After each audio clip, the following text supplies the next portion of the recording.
Assalamualaikum warahmatullahi wabarakatuh.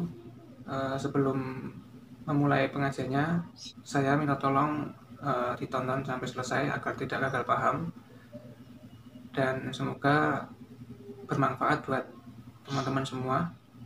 Dan saya doakan buat teman-teman semua diberi Allah kesehatan, dijauhkan dari malapetaka, dan diberi rezeki yang berkah dan melimpah. Amin amin ya rabbal alamin. Oke, selamat menyaksikan pengajiannya. Tak pikir itu kan setelah tahu bahayanya saya berhenti merokok. Ternyata enggak.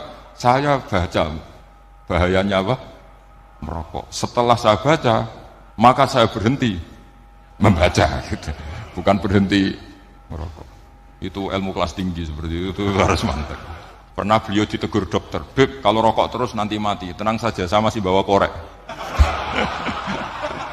Dikira itu kan orangnya yang mati, ternyata beliau enteng saja. Santai aja dok, saya masih bawa korek. Jadi saya bukan nyarankan santai rokok, tapi orang rokok itu memang punya logikanya sendiri. Kalau Banafek Hajen itu masih pernah bahas saya juga, karena Banafek juga turunan Mbah Mutamakin. Hak, rokok itu haram tau orang. Nak cara kula darani haram sebuti bah. Lah iya, nak haram ya bener aku. Mulane tak obong, barang haram apike diobong.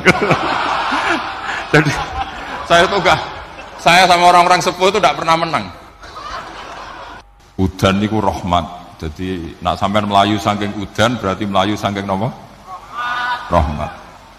Cara berpikir niku udan niku rahmat. Terus termasuk tobat sing sah niku dawuh Imam Ghazali konadus nganggo banyu udan sing ceblok langsung. Mergo nak liwat kenteng kadang kentenge iku hasil sumbangan proposal.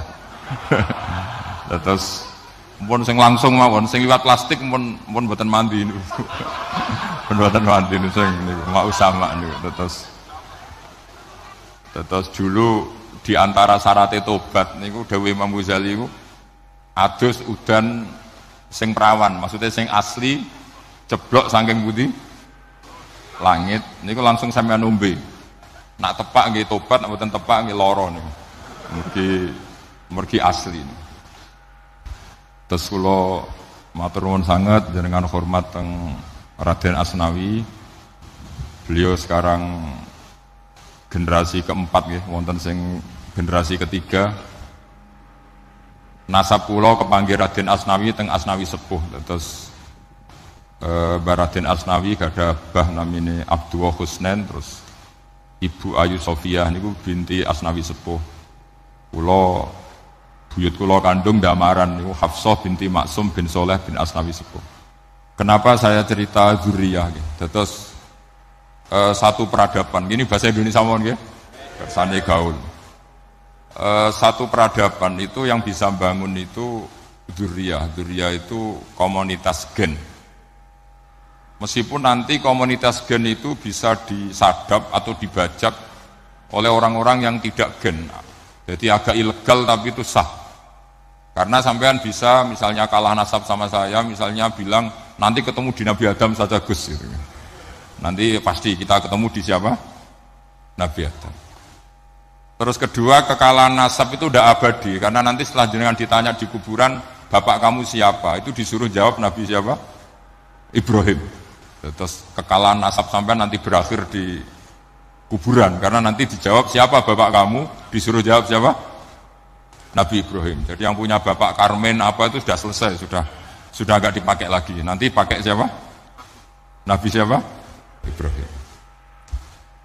Nah, kenapa saya cerita bahwa nasab gen itu akan disatukan oleh satu visi ilmiah yang objektif. Gini ku dawuh Nabi Yusuf, wattaba'tu millata abai Ibrahim wa Ishaq wa Yaqub. Terus dawuh Nabi Yusuf, maka nalana an nusyrika billahi min syai'. Jadi saya ngikuti leluhur saya. Ini dengerin ya. Saya ngikuti leluhur saya, yaitu Nabi Yakub bin Ishak bin Ibrahim. Leluhur saya itu siapa? Maka nalana an nusyrika billahi min syai', yaitu keluarga besar yang tidak pernah melakukan kemusyrikan.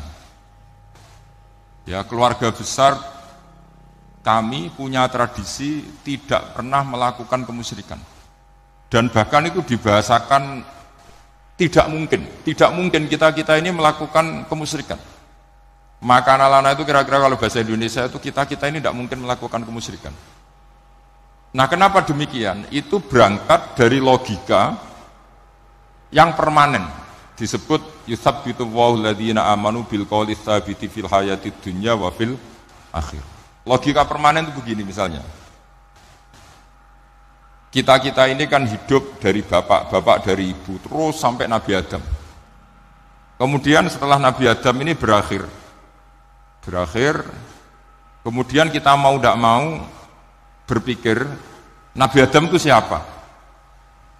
Terus diterangkan ternyata Nabi Adam itu satu makhluk hidup yang mulanya dari tanah, lewat wahyu Allah, lewat titah Allah kemudian jadi manusia yang bernama Adam.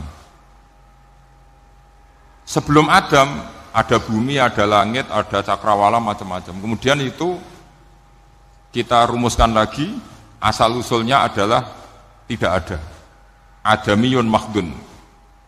Akhirnya kita tahu bahwa alam raya ini diwujudkan setelah dari tidak ada.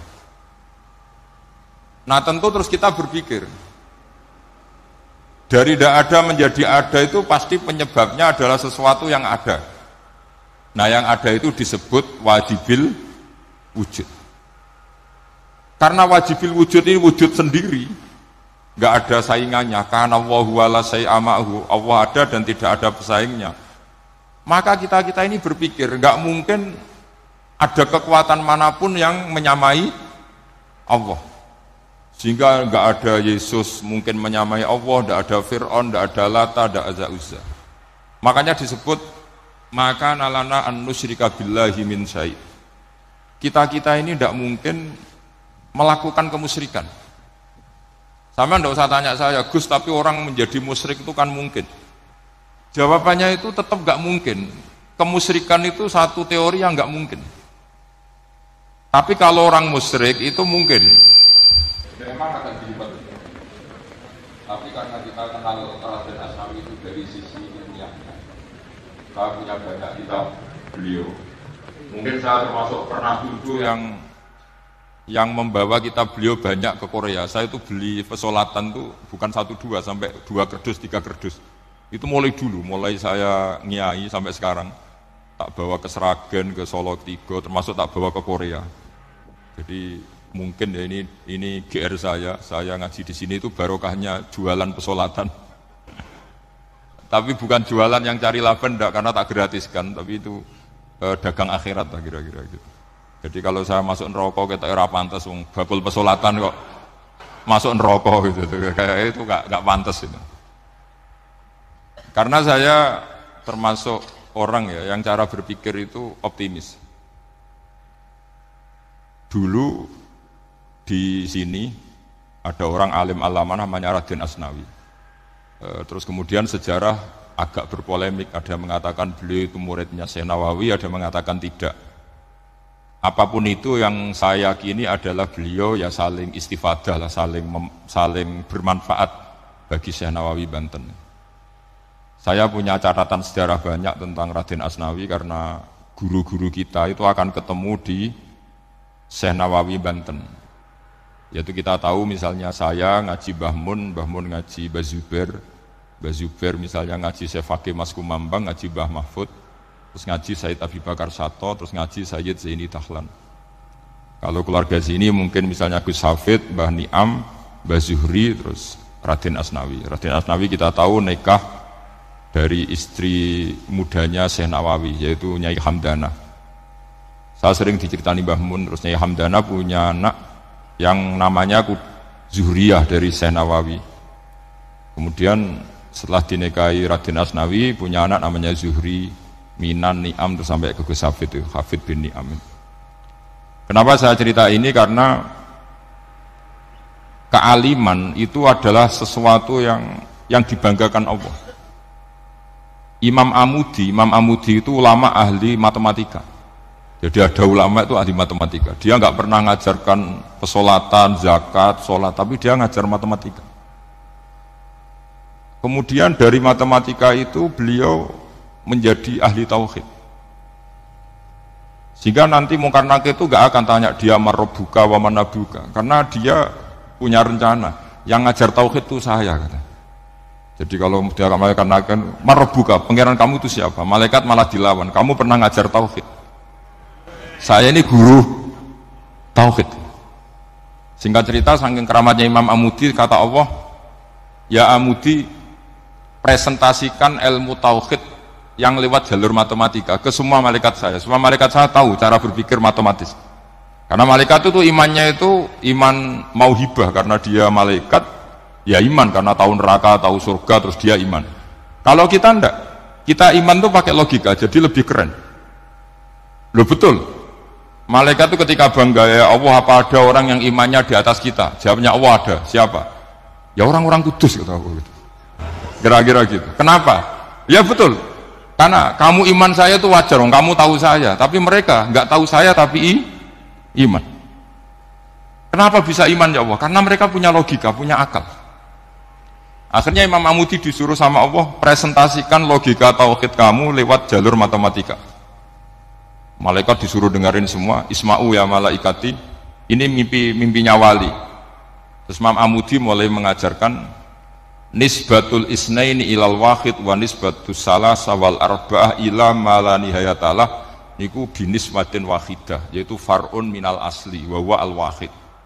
Mbok angka sebanyak apapun 2, 3, 4 sampai 1 miliar itu nisbatnya ke angka 1 adalah nisbatul far'i ilal asli, semuanya berasal dari 1. Maka hadhil awalim atau hadal alam ila ma la nihayatalahu, tetap semuanya ini cabang dari satu, yaitu wujud dari satu, yaitu Allah Subhanahu wa ta'ala.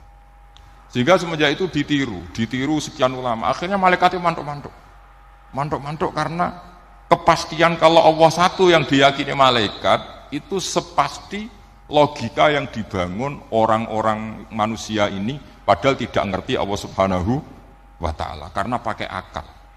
Sehingga di pondok itu orang harus ngerti mantek. Orang mantek itu ilmu yang jelimet tapi menyenangkan. Biasanya sing sinau ambek rokokan, sawangannya kayak filosof. Jadi paling gak agak paham dia alasan. Sementing nikmati rokok, tak pikir nikmati pemikirannya, ternyata nikmati rokok. Kayak kemarin saya datang ke resepsinya Gus Agil. Saya itu tertawa terus. Karena dengerin Habib Mutahar. Saya baca bahayanya rokok. Setelah tahu bahayanya, saya berhenti membaca. Tak pikir itu kan setelah tahu bahayanya saya berhenti merokok, ternyata enggak. Saya baca bahayanya apa? Merokok. Setelah saya baca, maka saya berhenti membaca, gitu. Bukan berhenti merokok. Itu ilmu kelas tinggi seperti itu harus mantap. Pernah beliau ditegur dokter, Beb, kalau rokok terus nanti mati. Tenang saja, saya masih bawa korek. Dikira itu kan orangnya yang mati, ternyata beliau enteng saja. Santai aja dok, saya masih bawa korek. Jadi saya bukan nyarankan santai rokok, tapi orang rokok itu memang punya logikanya sendiri.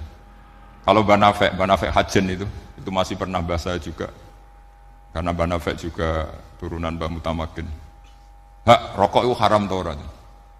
Nak cara kula darani haram sepundi Mbah? Lah iya, nak haram ya bener aku. Mulane tak obong, barang haram apike diobong.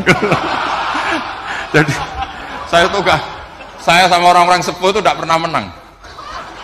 Jadi apa ya? Mereka itu orang yang sudah lama gimana ya? Mau dikatakan bulat itu ya, tapi memang nggak pernah kalah mereka. Ada satu kiai, masih misananya Banafek. Ini rokok 2 katanya. Bagi yang nggak ngerokok berarti membiarkan 2 haram masih.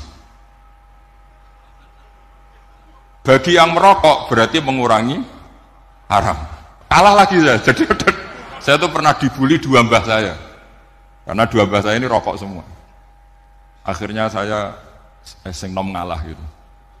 Karena saya tidak mungkin bilang sing waras ngalah karena kalah sepuh gitu. Jadi ya sudah, mau tidak mau harus bilang sing nom kalah. Tapi yang penting itu kita mendengar. Jadi ternyata sepinter-pinternya kita itu mesti kalah pinter sama yang sepuh-sepuh itu. Jadi kalau tahu bahayanya rokok lewat membaca ya harus berhenti merokok, berhenti membaca katanya. Nah malaikat ini cerita lagi malaikat. saya memang dari awal niat hormat Raden Asnawi karena buyut-buyut beliau itu ketemu di buyut saya. Saya ini turunan Mbak Asnawi sepuh. Terus cuma buyut saya itu nikah Lasem, terus saya keceluk cucunya keluarga Lasem. Sebetulnya saya juga cucu Kudus. Tapi terus alhamdulillah sekarang kembali karena buyut saya menyuruh saya ngajar di Damaran, terus sampai sekarang saya ngajar di Damaran. Jadi buyut saya itu masih lahir di Damaran. Namanya Mbak Hafsah, itu Hamsah binti Maksum bin Soleh bin Asnawi sepuh. Sama seperti nasab di sini Raden Asnawi, Mbak Abdul Husnan, terus Nyai Ayu Sofiyah, terus Mbak Raden Asnawi. Saya mau cerita, jadi ilmu itu lebih keren kita.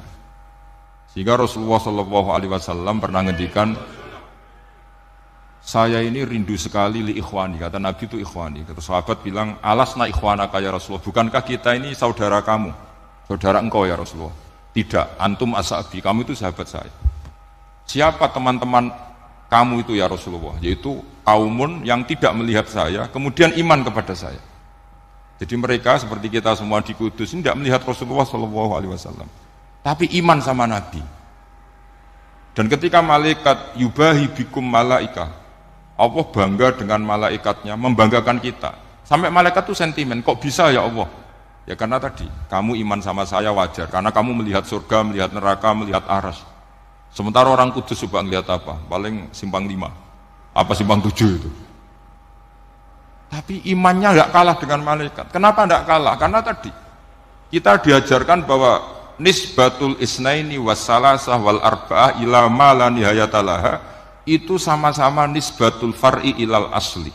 Tetap yang asli adalah angka 1. Jadi enggak mungkin aslu hadhil asya enggak dari Allah itu. Enggak mungkin, tetap dari zat yang satu. Kemudian tentu ini bukan nisbatul walad ilal walid, anak ke bapak tentu enggak. Tapi nisbatul kholik sama makhluk. Tapi apapun itu pasti satu.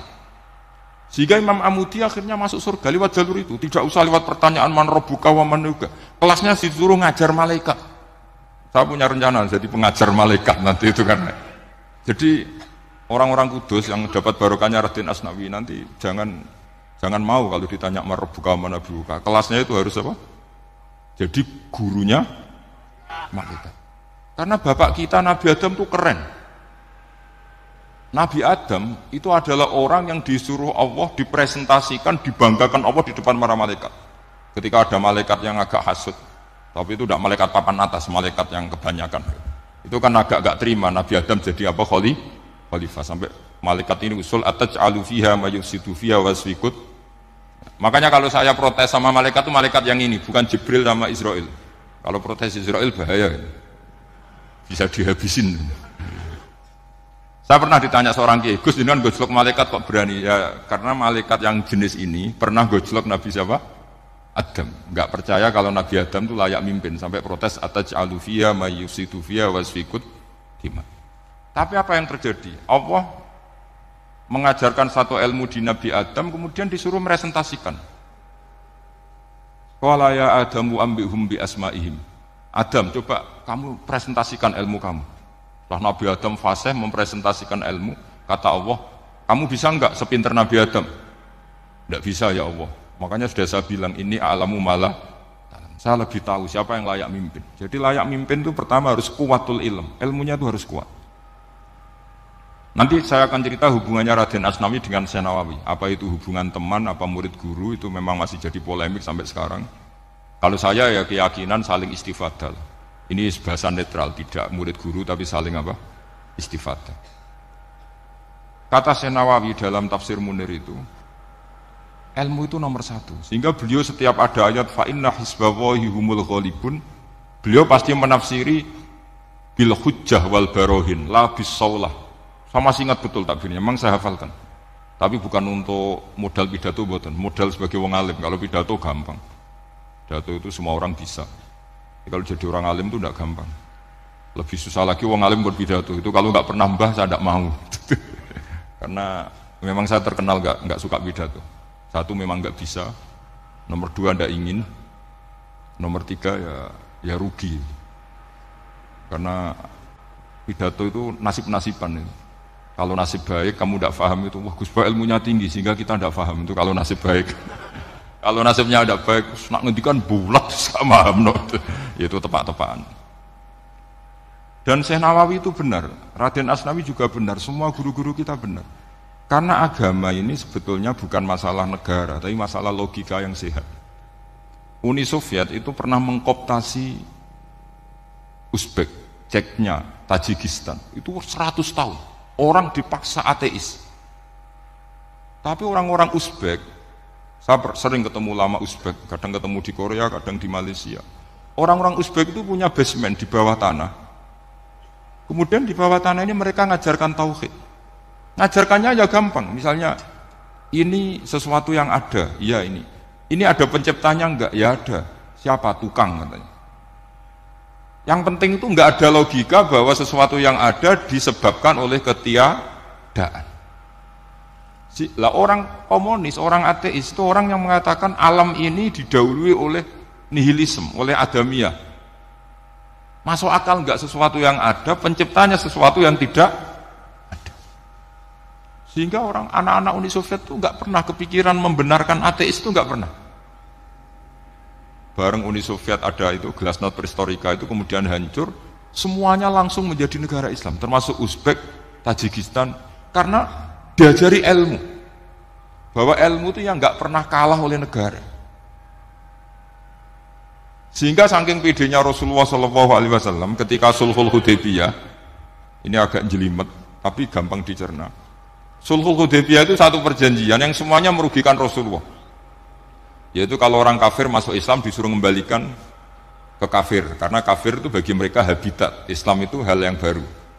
Tapi kalau orang Islam menjadi kafir, nggak boleh kembali Islam, berarti kembali ke habitat. Semua perjanjian itu merugikan. Sampai masyhur Sayyidina Umar protes ke Rasulullah, jenengan masih nabi. Itu kan ekstrim tanya. Jenengan sampai sekarang masih nabi. Ya, saya masih nabi. Kenapa tanya demikian?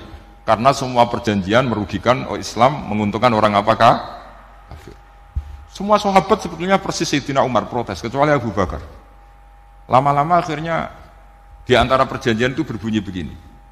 Tapi saya minta satu hal. Orang boleh mendiskusikan Islam tanpa tekanan. Itu saja permintaan Nabi.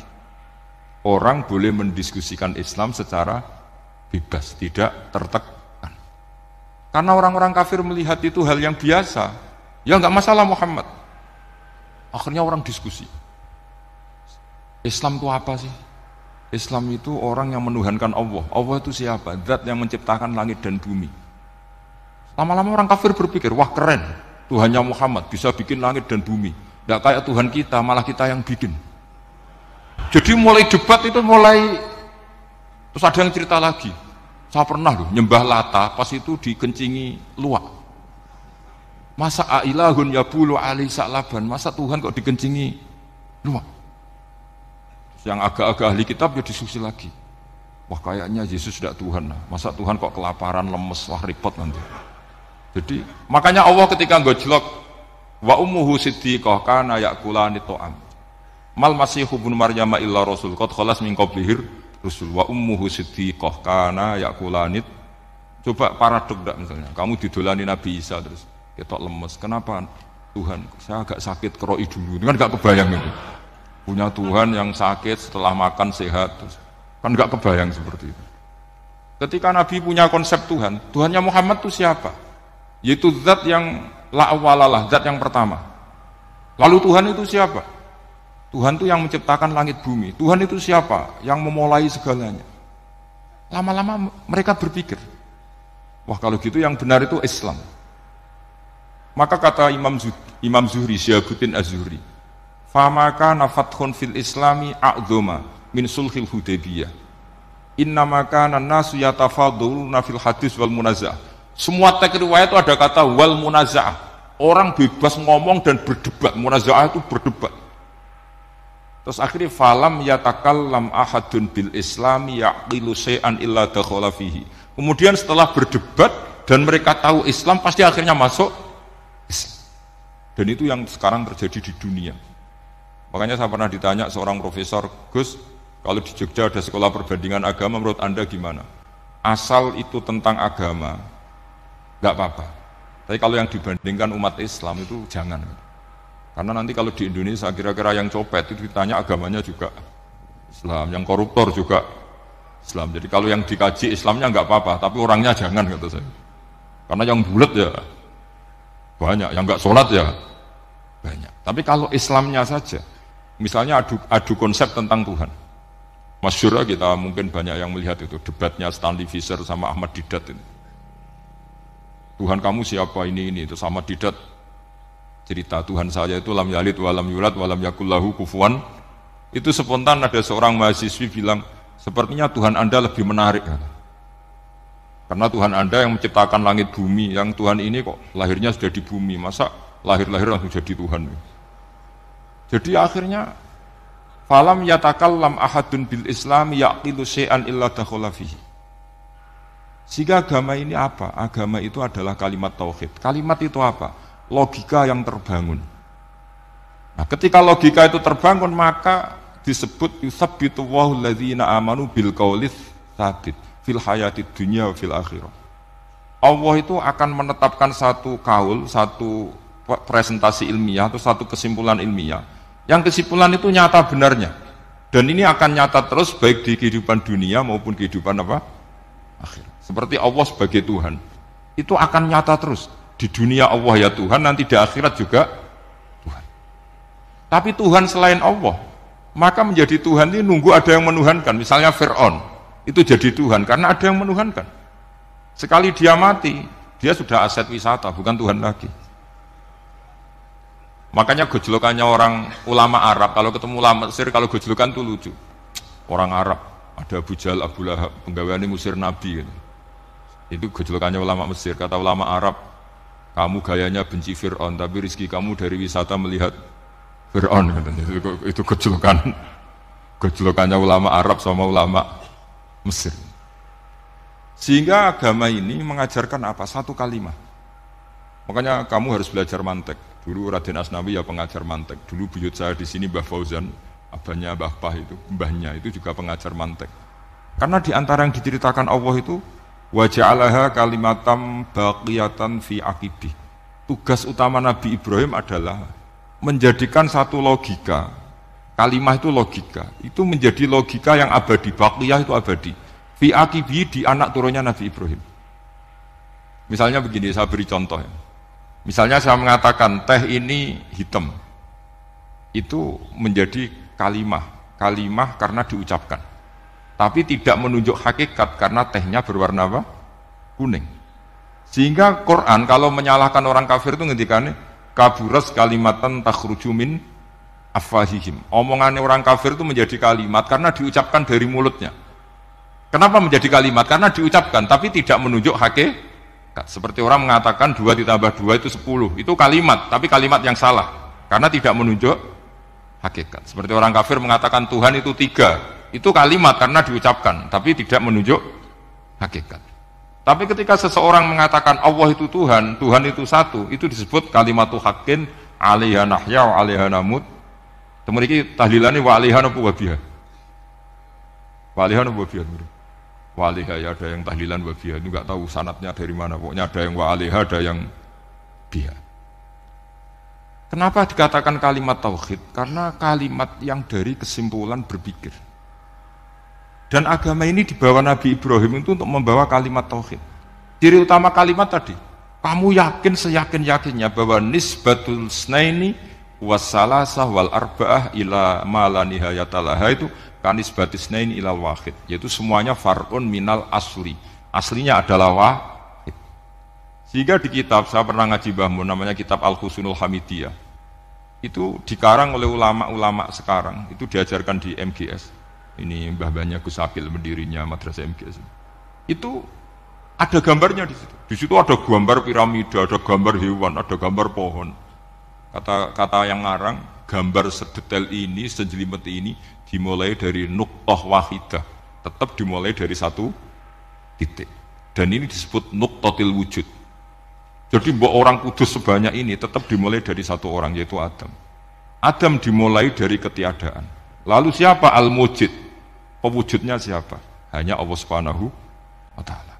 Sehingga ulama-ulama termasuk Syekh Nawawi itu paling suka ngendikan semua makna Quran dikumpulkan di Fatihah, Fatihah dikumpulkan di Bismillah, Bismillah dikumpulkan di ba, karena di ba itu ada titik nukdotil wujud, yaitu disingkat bi kana makana wa bi yakunu ma yakun. Karena saya, kata Allah, semuanya akan ada, dan karena saya yang enggak ada, semuanya suatu saat ada. Disebut nukdotil wujud. Nah, kita meyakini kalau Allah satu itu seyakin-yakinnya, karena nggak mungkin angka nggak dimulai dari angka satu. Begitu juga gambar seapapun jilmete. Misalnya sampean gambar zaman saya kecil, gambar paling favorit itu apa, kambing bertarung. Itu gambarnya kan susah. Daripada gambar kambing bertarung susah, terus dibikin kotak saja, tembok. Kalau tanya gurunya, gambarnya mana? Di belakang tembok, Bu. Ini itu dulu saya diwarai anak-anak nakal ya. Jadi semua satu gambar itu disuruh gambar harimau, yang satu disuruh gambar kambing bentrok, yang satu disuruh gambar matahari, semuanya kotak semua. Ini itu Bu, gambarnya di belakang apa? Tembok. Maka nggak kelihatan kata dia. Jadi gurunya kalah cerdas. Yang guru itu sebenarnya nggak pernah menang, karena murid itu lebih pinter. Itu teman saya dulu kalau ngaji itu, kalau tes itu ngerpek, baca. Gurunya marah, kamu tes kok baca? Enggak, ini enggak ngerpek Bu, ini belajar di kelas. Katanya belajar kapan saja, di mana saja. Acuh. Jadi apa ya, orang itu kadang yang salah itu lebih masuk akal kadang-kadang ini. Saya teruskan ya supaya ini dapat barokahnya Raden Asnawi. Saya mohon sekali ya, kalimat haqqin itu harus kamu jaga. Caranya jaga ya tadi. Kalau kamu udah bisa ilmu mantek, misalnya al-alam mutaghayyir wa kullu mutaghayyir hadis la budda min muhdits, itu kan jelimetan. Pakai saja teori umum bahwa gambar apapun jelimetnya itu dimulai dari satu titik. Karena nggak bisa, nggak dimulai dari satu titik, tidak bisa. Maka alam apapun jumlahnya nggak terhingga, tetap dimulai dari al-wahidul qahar, yaitu satu titik. Yaitu dalam konteks tauhid tentu itu Allah Subhanahu wa ta'ala. Sehingga Nabi Ibrahim itu orang paling sukses bikin waja'alaha kalimatam baqiyatan fi aqibi. Terus Nabi Muhammad begitu, sahabat begitu, sampai kita sekarang diajari ilmu mantek. Ilmu mantek itu logika yang enggak terbantahkan. Karena mau tidak mau. Kata Imam Syafi'i, fa innal uqula mutarratun ila qabulil haq, karena akal akan dipaksa menerima kebenaran. Dan itu yang terjadi di Uni Soviet. Dikooptasi 100 tahun untuk berfaham ateis, dilawan oleh ilmu, tetap menanamkan ilmu tauhid, ilmu mantek. Ketika Uni Soviet secara politik runtuh, semuanya menjadi muslim, termasuk negara-negara yang dulu dikooptasi. Maka kamu tidak usah kecil hati di Indonesia, apapun rusaknya negara ini, asal kita cara bertauhid benar, insya Allah tetap meninggal husnul khotimah. Karena sudah janjinya Allah, yusabbitu walladzina amanu bil qaulits tsabit. Sing jelas itu nomor satu itu al qaulits tsabit. Memang itu logika yang masuk akal. Jadi jangan kira semua orang ditanya mar rabbuka, enggak. Banyak ulama yang enggak ditanya, masyhur itu dalam cerita keramat-keramat. Ada guru tauhid ngajarin tauhid. Setelah ditanya mungkar nakir, Imam Malik datang.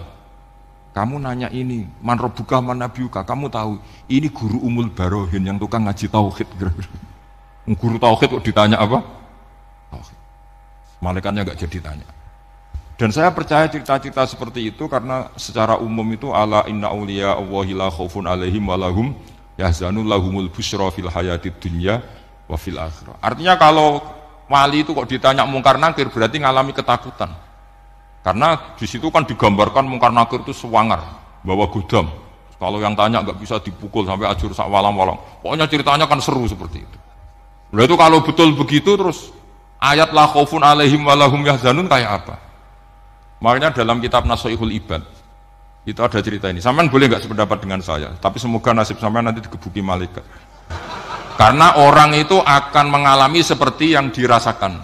Ana indadzoni abdibi. Saya tidak bayangkan akan mengalami itu.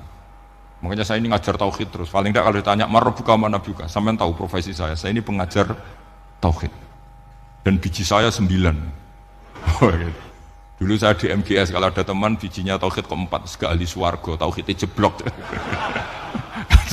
Jadi kalau bijinya 4, sekali swarga, tauhidnya apa? Jeblok. Tapi yang bijinya 9, ya ahli swarga, tauhidnya itu Saya dulu bijinya 9. Terus 9 terus sampai tamat. Karena nggak ada biji 10. Karena kalau 10 itu kan terlalu sempurna, nggak baik lah manusia kok sempurna gitu. Jadi sudah 9 aja kan gitu. Tapi sebetulnya pantasnya ya dapat 10. Mergo saake, mergo tenan enggak tahu saya. Di Nasaihul Ibad itu ada cerita gini dan saya percaya itu. Di sarahnya itu. Juga di sarah apa itu yang di sarah Syekh Nawawi itu. Pokoknya saya kalau ingat Raden Asnawi pasti ingat Syekh Nawawi. Saya tidak memastikan apa murid guru apa saling istifadah, yang jelas itu teman dekat, teman fil ilm. Sayyidina Ali itu pernah minta kasaf sama Allah. Saya percaya tidak semua orang alami marbuka ditanya itu. Ya Allah, saya minta kasaf itu ngerti alam gaib. Ingin tahu Umar. Jadi diam-diam Sayyidina Ali itu ya mangkal sama Sayyidina. Wong kok keras ngono. Angger wong kok tahu disentak, jajal wani nyentak malaikat Tora itu kata Sayyidina. Jadi dia minta kasaf karena kenangannya dia melihat Umar itu semua orang pernah disentak sama Sayyidina Umar itu. Maka Sayyidina Ali minta kasaf, ya Allah saya ingin melihat Umar menghadapi Mungkar Nakir. Masih garangkah apa enggak? Gitu dah itu minta kasaf. Pas kasaf beliau bangun dari kubur duduk. Dilihat sama Sayyidina Ali ini ngalami kasaf. Sama ndak usah tanya. Enggak wali kok tanya, ya sudah pokoknya percaya aja. Akhirnya malaikat Mungkar Nakir datang. Itu di situ digambarkan matanya itu kal kidril mughalla, kayak apa itu? Panci yang dibakar. Wah, seru. Semua nang Sayyidina Ali. Baru ini kamu akan takut gitu. Tapi ternyata enggak. Umar bangkit disentak orang tua itu. Kamu tahu menghadapi siapa? Yang sopan gitu. Wah, sontak. Kaget malaikatnya itu karena nggak pernah ngalami disentak, mungkin itu pertama. Kaget. Memangnya kamu siapa? Saya ini teman kekasih Tuhanmu. Yang diandalkan temannya sebenarnya bukan dia. Ana sohibu habibillah. Saya ini temannya kekasihnya Allah. Jadi dia ngandalkan temannya sebetulnya, bukan ngandalkan dirinya. Oh kamu temannya Nabi Muhammad? Iya saya Umar temannya Nabi Muhammad. Kamu harus hormat sama temannya kekasih Allah. Wah, terus semulai itu. Akhirnya matur Allah, ya Allah, apakah prosedur seperti ini bisa dinego? Terus sama Allah, oh iya katanya, kamu kalau menghadapi kekasih saya jangan seperti itu katanya. Semenjak itu beliau sopan santun, dua muka nakir itu. Jadi ini berita gembira. Jadi sebetulnya itu enggak. Tapi kita ini kan enggak punya nyali nyentak mungkar nakir. Semoga dengan gelar kita doktor tafsir, doktor tauhid gitu. Atau paling enggak guru kutsiyah tauhid gitu. Atau siswa terbaik dalam materi tauhid. Itu harus kamu bawa status. Jadi sehingga nanti ini saya ranking 1 tauhid, masa masih ditanya marbuka waman nabiuka. Dan itu menurut saya sah. Sampean enggak usah protes takbirin di, susah usah takbiran. Pokoknya takbirnya adalah wali-wali itu la khaufun alaihim walahum. Ya, mereka tidak akan mengalami ketakutan baik kehidupan dunia maupun kehidupan akhirat. Bahkan para malaikat itu mengatakan ke wali-wali nahnu awliyaukum fil hayatid dunya wa fil akhirah. Kita ini teman kamu, saudara kamu, mitra kamu. Masa mitra kok nutui itu kan enggak fair. Dan menurut saya paling efektif itu apa? Kamu harus punya rumus tauhid kayak Imam Amudi menemukan Tuhan. Imam Amudi itu menemukan Allah itu lewat ilmu matematika. Dan itu Allah saking senengnya disuruh ngajari para malaikat. Wa ya malaikati isma'u. Kamu harus mendengar, ini orang alim saya. Yang ahli matematika. Tapi justru itu ngerti bahwa asal usul alam itu minal wahidil qahar. Dari zat yang satu. Akhirnya Imam Amudi mulai ngajar tuh. Nisbatus naini wassalasa wal arba'ah ila ma nihayatalaha iku kabeh ku far'ul wahid. Akhirnya malaikat mantuk-mantuk. Iman seperti itu akan setingkat keyakinannya dan keakurasiannya sama dengan imannya para malaikat. Makanya Nabi ngendikan tubaliman amanabi walam yaroni. Sebagian riwayat disebut sab amarot. Nabi ngendikan sampai 7 kali. Benar-benar keren orang yang tidak melihat saya kemudian iman kepada apa yang bisa menemukan itu? Hanya akal. Misalnya contoh paling gampang ya yang dialami para ulama. Ya saya ulang lagi yang dialami para ulama ketika menemukan ilmu ya yang menjadikan mereka mahabbah Rasulullah Shallallahu Alaihi Wasallam. Nabi itu paling suka itu sholat. Nabi itu paling senang sama sholat. Wa qurratu aini fi sholat. Terus beliau ngendikan as-sholatu imaduddin. Terus beliau kalau muji sholat itu sundul langit. Sampai beliau kalau banyak masalah itu bilang ke Bilal, "Arikhna ya Bilal, saya kasih istirahat." Itu maknanya mau sholat. Semuanya sholat. Pertanyaannya adalah, apakah mungkin seorang raja yang ambisi jadi raja, kemudian yang dikampanyakan adalah orang supaya sholat? Tentu kalau Nabi seorang raja, beliau akan kampanye gimana? Narik upeti kayak apa, narik pajak kayak apa, biar Nabi kaya. Enggak. Nabi itu paling tersiksa kalau orang tidak sholat, tersiksa kalau orang tidak sujud. Loh, kalau beliau seorang raja, ngapain mempopulerkan sholat? Maka makna sholat Imaduddin adalah, sholat itu tiang agama. Maknanya tiang agama, kamu akan tahu betul kalau dia seorang Nabi. Karena apa? Yang diajarkan adalah sholat. Loh, coba untungnya apa bagi Nabi Muhammad ketika umat Islam sholat? Kan tidak ada untungnya sama sekali. Justru itu kelihatan kalau dakwah beliau itu dakwatul haq, mengajak kebenaran. Lho wong kok kampanyane kon salat, mestine nak kepengin sugih kan kon bayar pajak, upeti. Tapi enggak, Nabi itu ngajarkan apa? Orang supaya salat. Dan ini diimplementasikan sama Raden Asnawi, beliau ngarang pesolatan. Orang sealim itu yang dikarang pesolatan. Makanya saya itu kagum. Saya saksinya banyak, tanya murid-murid saya kalau beli pesolatan saya kerdus, saya kirim ke Korea, terus ke pedalaman-pedalaman itu. Karena saya butuh pesolatan, bahwa orientasi kita itu sholat. Sehingga wali-wali itu dulu, saya berkali-kali cerita kalau ngaji, wali-wali dulu itu kalau ditawarin Allah masuk surga itu tanyanya satu, ya Allah di surga ada sholat enggak? Kalau enggak ada saya enggak mau. Kalau sampean pasti enggak tanya gitu, pasti itu sudah ada. Sampean malah gini, enak mlebu swarga ora usah sholat mesti gitu. Sudah, jadi sudah lama sekali nganggap sholat itu problem. Dan itu berat masuk surga kalau begitu terus, itu berat. Itu pertanyaannya gitu. Karena alam rohani kita, saya ulang lagi, alam rohani kita itu tidak kebayang kalau kita hanya nyuwun sewu nikmati secara seksual, secara biologis. Makanya ada ulama ditanya, kenapa sholat itu lebih indah ketimbang nikmat al-wiqa misalnya, nikmatnya hubungan biologis. Jawabnya ulama itu gini, lucu, jawabannya sederhana. Nikmatnya kamu punya anak itu apa? Jawabnya ulama itu lucu. Kalau sakit dia sembuh, kalau hilang dia datang. Saya ulang lagi ya, kalau sakit dia sembuh, kalau hilang dia datang. Sekarang orang tua yang punya anak sakit koma di UGD atau di emergency, itu senangnya tuh mengalahkan kesenangan apa saja. Kira-kira orang yang berhubungan intim atau yang hubungan biologis dengan orang yang sedang anaknya sembuh dari koma, senangnya senang mana? Senang yang melihat anaknya sembuh dari koma. Senikmat apapun hubungan biologis, senang anaknya yang hilang ketemu.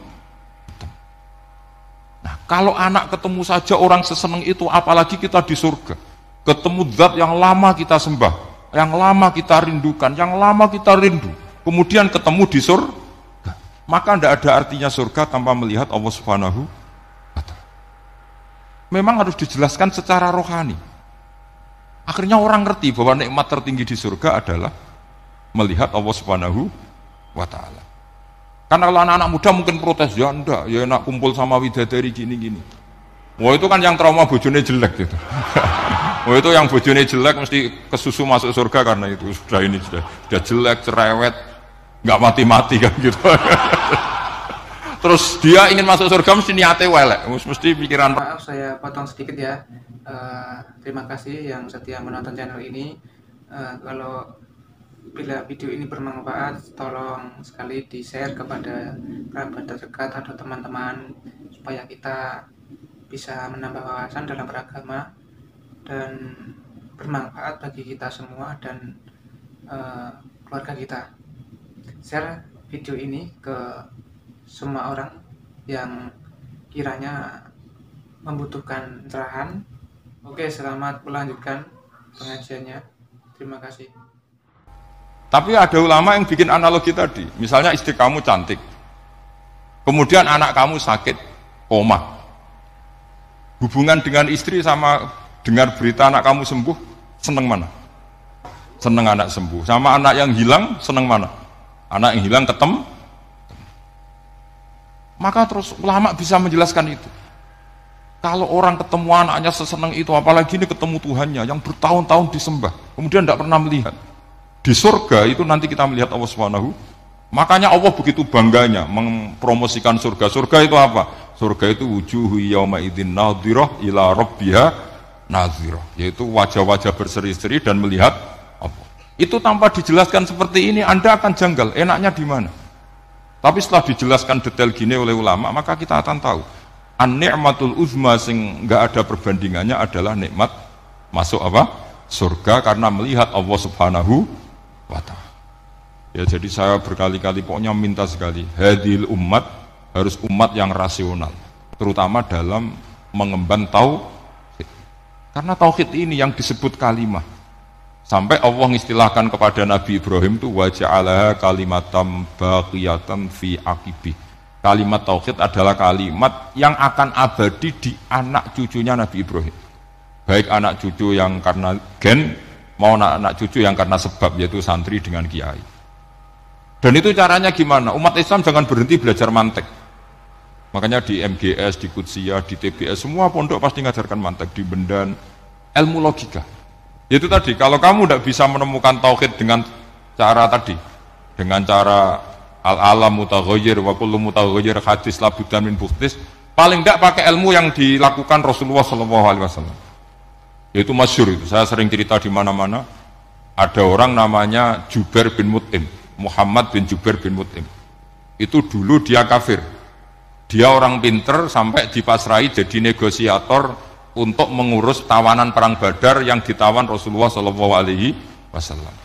Ketika datang di Medina, delalah pas maghrib, Nabi baca wattur wa kitabim mastur. Di antara ayat yang dibaca Nabi itu am khuliqu min ghairi syai'in. Masa manusia sebanyak ini kemudian mereka diciptakan oleh ketiadaan. Min ghairi syai'in itu oleh ketiadaan.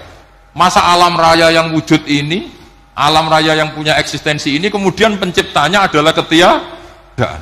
Padahal wal adamu la yakhluqu wa la yu'assiru wa la kadza wa kadza. Tentu sesuatu yang tidak ada itu tidak bisa dikatakan sebagai pencipta. Wong enggak ada, jadi faktor saja enggak mungkin apalagi jadi pencipta. Itu Nabi habis sholat langsung beliau sungkeman, ya Muhammad, saat ini juga saya iman. Karena logika yang dibangun ayat yang kamu baca itu menghabiskan semua logika saya. Intinya logika tauhid itu akan mengalahkan semua teori non tauhid. Itu yang disebut bal naqdhifu bil haqqi 'alal batili fayadmaghuhu fa idza huwa zahid. Kebenaran tauhid itu akan menghancurkan kekuatan apa saja. Fayadmaghuhu itu di tafsir Tobari disebut dorbatan tasujud dimah. Satu pukulan sing sampai menjadikan otak itu hancur. Nah ini disebut damagho, dimah itu maknanya otak. Maka kamu tidak usah khawatir kalau Islam didiskusikan di Uni Soviet, didiskusikan di Kanada, didiskusikan di Korea. Pasti kalimatul tauhid akan mengalahkan kalimatul batil. Pasti ja'al haqqu wa zahaqal batil. Innal batila kana zahuq. Tapi syaratnya kita harus kuat. Makanya saya ini senang sekali yang namanya ngaji itu, saya senang. Karena saya tadi bercita-cita ingin jadi dosen setelah mati. Karena di dunia sudah tidak jadi apa? Dosen. Saya ingin seperti Imam Amudi. Pertama ketemu Allah, beliau disuruh ngajar malaikat tentang ilmu apa? Matematika yang mengarah ke tauhid. Jadi diajarkan. Kamu tahu angka 2, angka 3, angka 4, semuanya bersumber dari angka 1. Berarti semuanya berawal dari 1. Gak tahu setelah itu malaikatnya dites lagi apa enggak tahu. Pokoknya pas itu malaikat ya paham semua, oke. Kayak apa hebatnya umat Rasulullah Shallallahu Alaihi Wasallam? Karena akalnya kuat. Sehingga kita harus kuat. Sehingga kalimat yang benar disebut kalimatul haqqin alaiha nahya wa alaiha. Nah, kalimat yang salah disebut kaburat kalimatan takhruju min afwahim. Kalimat menjadi kalimat karena diucapkan, tapi tidak menunjuk hakikat. Kayak ini misalnya, ini tutup, ini putih. Terus saya katakan hitam. Berarti saya mengatakan ini hitam sebagai kata-kata karena diucapkan, tapi tidak pernah menjadi hakikat karena hakikatnya ini putih. Itu hebatnya Quran. Makanya Quran kalau gojlok orang kafir itu, gojlok orang kafir itu sebut apa? Kaburat kalimatan takhruju min afwahihim. Tapi untuk kalimat tauhid dikatakan apa? Yusabbitu wal ladzina amanu bil qaulith tsabit fil hayatid dunya wa fil akhirah. Sebagian disebutkan wa ja'alaha kalimatam baqiyah.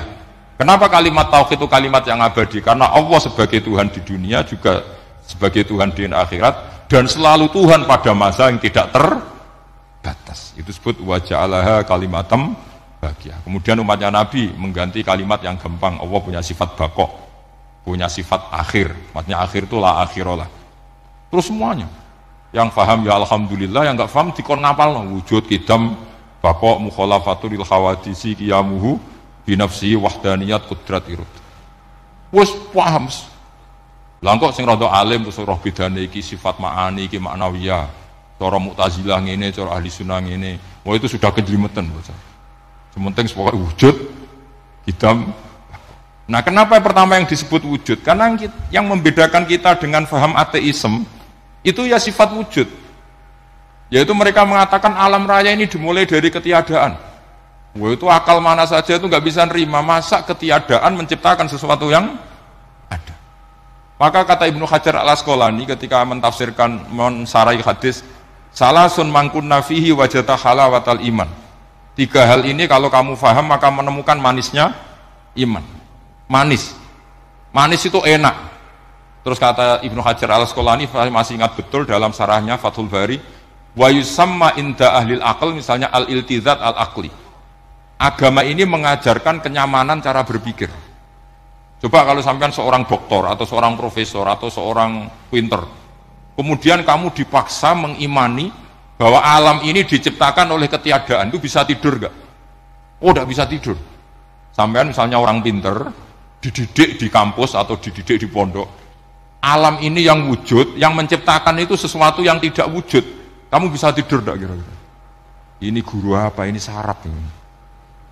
Mosok hadil maujudat khalaqahal adam. Sesuatu yang wujud diciptakan ketiadaan. Tapi agama ini membawa sesuatu yang menyenangkan untuk akal. Yaitu hadhil maujudat khalaqaha wajibul wujud. Maujudat yang wujud ini diciptakan super wujud, yaitu oleh bahasa pondok disebut wajibul wujud. Kan terus seneng, wajar dong kalau sesuatu yang ada diciptakan oleh yang ada. Nah tentu ada pencipta, terus ada super, disebut wajibul wujud. Kan terus enak. Nah itu kata Ibnu Hajar al-Asqalani disebut wajada halawatal iman. Sehingga kita tidak usah khawatir. Makanya saya itu termasuk orang yang nggak khawatir. Apapun rusaknya dunia ini, kacaunya dunia ini, akan kalah dengan kalimatut tauhid. Karena kalimat ini ketemu apa saja pasti menghancurkan. Itu disebut bal naqdhifu bil haqqi 'alal batil fayadmaghuhu fa idza huwa zahid. Kalimat hak ini akan menabrak apa saja.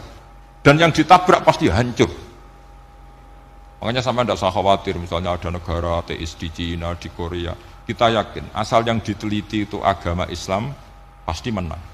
Nah, yang susah kalau yang diteliti orang Islam. Itu susah. Karena yang copet kadang-kadang ya umat, apalagi di negara yang mayoritas muslim, nanti copetnya, premannya, koruptornya semuanya beragama Islam. Makanya kita hanya punya pilihan 2 itu, umat Islam dan Islam yang kumat itu toh. Kalau tidak umat Islam ya Islam yang kumat. Tapi kalau kalimat tauhid itu kalimat yang aman, tak jamin. Tak jamin 100%. Sehingga saya itu kalau ditanya Profesor Pak Bahak, kalau suatu saat Indonesia jadi negara yang sangat terbuka, kemudian ada sekolah perbandingan agama, menurut Anda prospek Islam gimana? Saya jawab, asal yang dikaji Islamnya bukan orangnya, pasti Islam tetap prospek. Asal yang dikaji apa? Islamnya, bukan orangnya. Kalau orangnya ya Masya Allah. Itu tadi, kalau tidak umat Islam ya Islam yang umat. Ya ngoten mawon supaya niki mungkin untuk barokah napa Raden Asnawi untuk barokah ngaji kalimat tauhid. Terus sampean kudanan iki kula mboten sakake, tanggap untuk rahmat ngoten mawon nggih. Terus karena tadi di antara syaratnya tobat kata Imam Ghazali itu pernah kena air hujan langsung turun dari langit. Ya, itu jelas itu di ikhya itu karena ahalul halal adalah alma an-nazil minas sama. Halalnya barang paling halal adalah air yang pertama turun dari langit. Tapi kalau yang sudah lewat pecine sampean itu masalah itu. Kadang pecinya kan mek temane gasap macam-macam itu. Atau beli lewat nyentak orang tua. Ya masalah lah. Tapi ya lebih baik yang pakai peci timbang yang enggak, lebih sopan gitu kan. Tapi yang enggak pakai peci ya enggak apa-apa karena langsung kena apa? Kena apa? Hujan. Jadi pokoknya yang ingat-ingat ya, yusabbitu Allahu alladziina aamanu bil qawli tsabit. Penelitian itu saya berkali-kali bilang tidak harus orang-orang pinter banget sebetulnya, karena perangkat yang disediakan Allah ini juga menyediakan untuk orang-orang bodoh. Dan itu hikmah terbesar dari Islam. Jadi Islam ini bisa difahami orang pinter juga oleh orang-orang yang enggak pinter. Saya punya kenangan tentang ilmu astronomi. Kita belajar falak itu jelimet Pak Fathul Wahid, jelimet sekali. Ketika ada perdebatan misalnya awal Ramadan itu Ahad sama Senin, saya lagi misalnya Ahad, Minggu sama Senin. Karena kita ini di pesantren kalau bilang Minggu itu kadang dilarang, harus bilang Ahad. Apalagi kiainya Pak Fathul Wahid di Kudus, Kiai Turehan itu fanatik, itu nggak boleh orang bilang Minggu, harus bilang Ahad. Yang lucu itu ada seorang kiai yang sangat fanatik terhadap Islam, itu nggak mau kalendernya ditulis kenaikan wafat Isa Al-Masih. Karena keyakinan umat Islam bukan Isa yang wafat tapi Sibeh Isa. Itu di kalender Kudus kan wafatnya dalam kurung Sibeh Isa. Ya, yang menyerupai Isa. Jadi saking fanatiknya tetap menulis sesuai keyakinan. Saya teruskan. Orang kadang bilang begini, cara orang yang tidak mendalami ilmu. Sama-sama kiai, sama-sama ormas Islam kok beda awal Ramadan, sehingga jadi debat Ahad atau Minggu sama Senin. Saya punya mak-mak ya, kalau orang sepuh itu yang dulu ikut buyut saya, jadi saya ini generasi kelima, itu orang itu muammar, ditakdir umurnya panjang. Itu bilang gini, Gus, sebetulnya untuk tahu kalender yang benar mana itu gampang katanya. Cari tanggal 15. Nanti kelihatan siapa yang salah. Ternyata betul, kalau dihitung Ahad, nanti 15-nya misalnya jatuh hari apa, nanti kelihatan, ternyata pas yang dikatakan 15 versi Ahad itu bulan belum purnama. Purnamanya itu di versi mereka yang tanggal 16, berarti bener mana? Yang Senin kan? Tapi yang versi Senin, ternyata betul, pas 15 pas purnama. Artinya apa? Allah menyediakan perangkat untuk menguji Senin apa Ahad dengan cara awam, yaitu nunggu tanggal 15. Artinya gini, kata siapa yang tahu itu hanya orang pinter gitu. Orang awam juga bisa tahu. Karena agama ini milik bersama, ya milik orang pinter, milik yang tidak pinter. Sehingga dalam pola-pola Islam, di antara madhab Syadzili, madhab Thariqah Naqsyabandiyah, itu beliau di antara kampanyenya gini, kata Thariqah Naqsyabandiyah, Thariqah kami ini yastawi fistifadatiha ar-rijalu wasibyan. Popularitas Thariqah saya, mudahnya difahami ini antara orang pinter yang sudah dewasa sama anak-anak kecil ini sama. Kenapa demikian? Kalau dalam filosofi kebenaran itu ada pepatah fa innal haqqa adharu min samsidz dhahirah. Kebenaran itu lebih jelas ketimbang matahari di siang hari. Sehingga mereka dengan mudahnya mensifati Allah misalnya az-zahir, zat yang begitu jelas. Kenapa Allah begitu jelas? Karena ulama dulu cara, kalau dalam bahasa pondok mensifati, menstatuskan. Alam raya ini maujud. Maujud itu ada.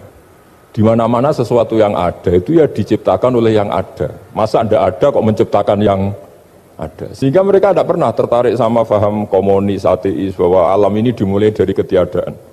Pertanyaannya adalah bagaimana sesuatu yang tiada menyebabkan yang ada. Sehingga ulama dulu pinter, sifat wajib itu apa? Wujud.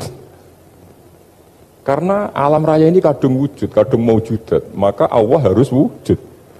Berhubung wujudnya Allah itu wujud penyebab, harus qadim atau harus awal. Masa penyebab datangnya terlambat dulu yang jadi efek dari penyebab itu. Sehingga mereka dengan gampangnya mensifati Allah az-zahir, zat yang begitu jelas. Sehingga Imam Sibawayh, ahli nahwu, itu juga mengenali Allah lewat teori nahwu. Beliau bilang, Allah itu siapa? Allahu a'raful ma'arif, zat yang paling mudah dikenali.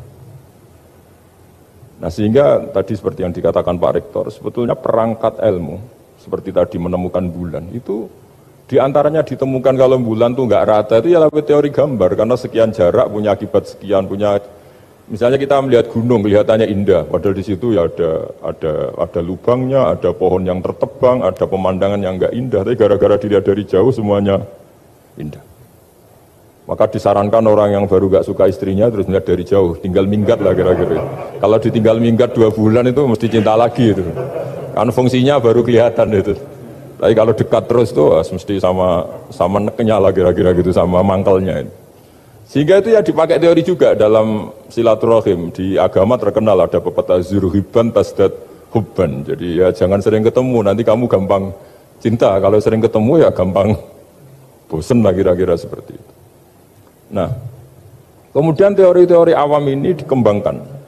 Yang awam, jadi dulu orang menemukan matahari itu besarnya kayak apa, rembulan besarnya seberapa, itu dilihat setiap kita melihat mobil, itu jarak 1 kilo masih kelihatan sekian meter. Nanti kalau 2 kilo berkurang sekian senti, kalau 3 kilo berkurang sekian senti, terus dikalikan ya kira-kira seperti itu.